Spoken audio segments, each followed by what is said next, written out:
All right, guys, so we wanted to hop on today and talk about something that we get a lot of questions about here at the FNG Academy. So a lot of people, they have questions about where they should focus a lot of their training. So whether that be strength training, running, or rucking, right? Those are gonna be your three main types of training for SF selection. So in my opinion, it's not a one size fits all. It's gonna determine, or it's gonna change depending upon your physical strengths and weaknesses. What's up, guys? Did you know that the Mentor Program is now live? That's right, we're live. Go sign up now at the FNGacademy.com. Click the Mentorship Program. We have 3 tiers. Tier 3, if you just want to support the channel or if you just want the exclusive content, it's $25 a month. We're doing weekly video drops on there, and it's the best way to help support us so we can keep doing what we're doing.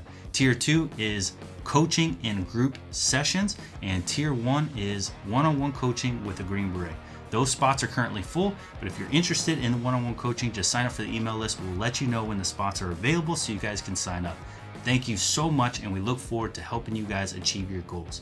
Also, this video is sponsored by 18 Alpha Fitness. If you want to be SF, you need to be in shape. Go check out Kevin over at 18 Alpha Fitness. Use code word BUCK and he'll hook you up. If I have to say one area that you really need to focus on, I'm gonna say it's gonna be rucking. The reason being is when you're in SFAS, you've got a ruck on your back almost all the time.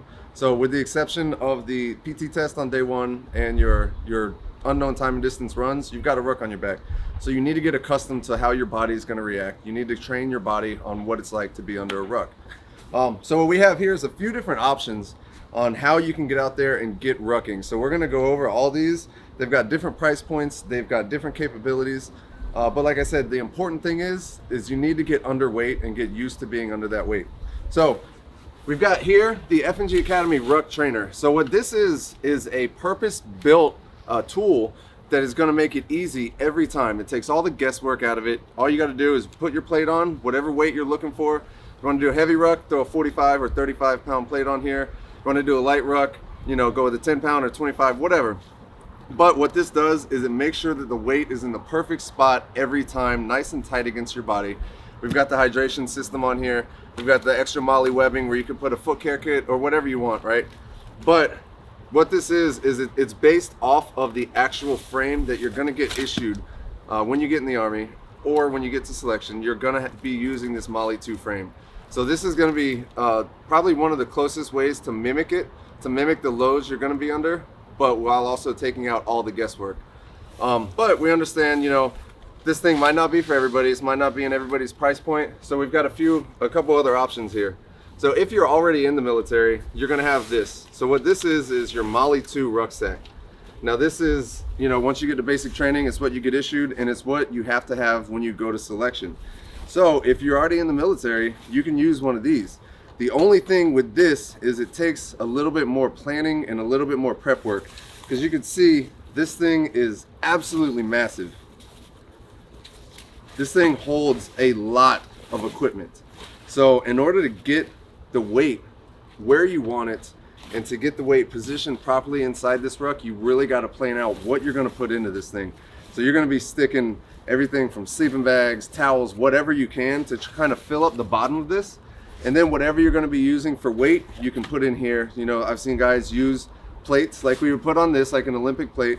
What I used to do, I used to take big Ziploc bags and fill them with either rocks or sand, or I'd take cardboard, I'd cut open a box and I'd put rocks in it, whatever weight I need, and then I would duct tape it together and make a nice little, basically like a pill-shaped cardboard box of weight. But again, the issue with this is you're gonna have to find ways to fill it and to pack it so that you can get the weight where you need it, which is right here, kind of like where the ruck trainer puts the weight. You're gonna want that weight between your shoulder blades and close to your body.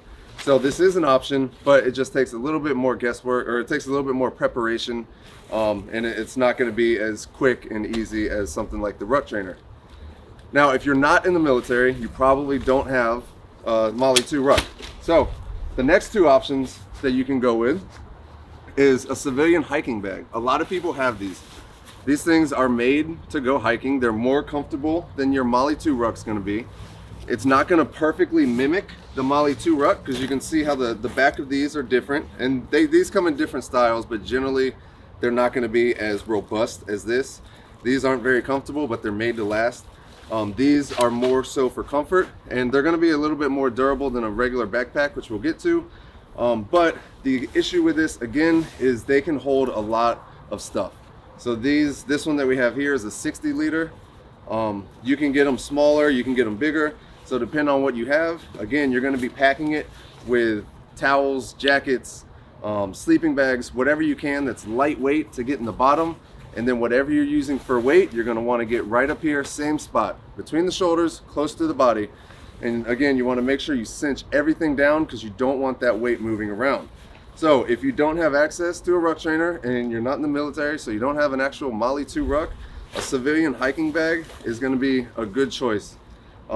Again, if you don't have one and you have to buy one, it's kind of pricey. So you got to weigh out those options, but not a bad choice here. Now, finally, if you don't have any sort of hiking bag, ruck, or anything like that, you can use a standard backpack, right? Now, the standard backpack, you need to be careful because you need to make sure that you're not overloading it.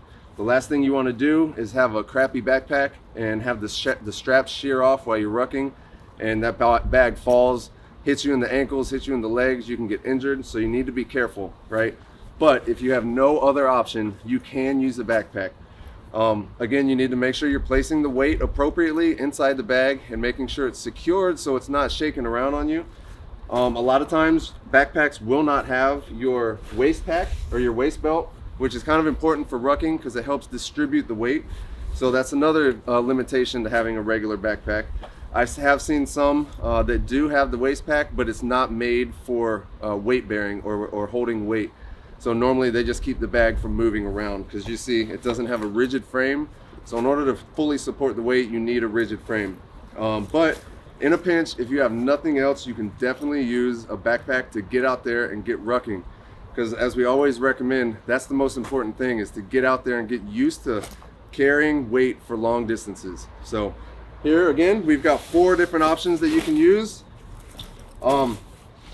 There's strengths and weaknesses to each one. So depending on your budget, depending on the time you have, depending on your current situation, you should have access to one of these. And like we said, most important thing is just to get out there. So just wanted to hop on and give you guys a quick tip on that. Thanks for watching.